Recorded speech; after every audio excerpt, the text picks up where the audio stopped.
Hello everyone, welcome back to our channel. In today's tutorial, I'm going to show you how to import from Excel into Wrike. By the end of this video, you'll be able to seamlessly transfer your data into Wrike with ease. So let's dive right in. First, log into your Wrike account. Just head over to the login page. You'll see several sign-in options, but the quickest way is by using your Google account.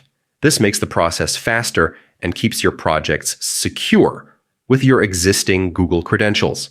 Select your Google account and you're in. Once logged in, head to your dashboard and choose the project where you want to import the data.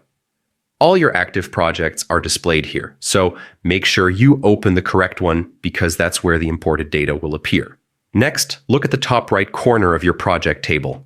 You'll notice 3 small dots. This is the menu for additional options. Click on it.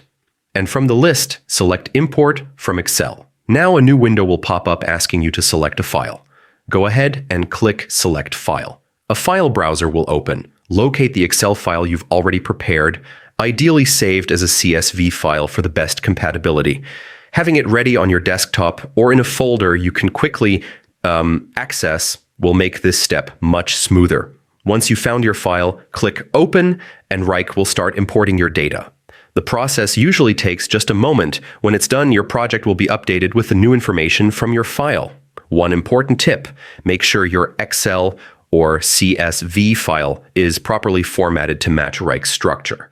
This ensures everything transfers correctly and avoids errors during the import. And that's it. You've just learned how to import from Excel into Wrike quickly and effectively. I hope this tutorial helps you keep your projects organized and up to date. If you found this guide useful, don't forget to subscribe to our channel. Thanks for watching, and see you in the next one.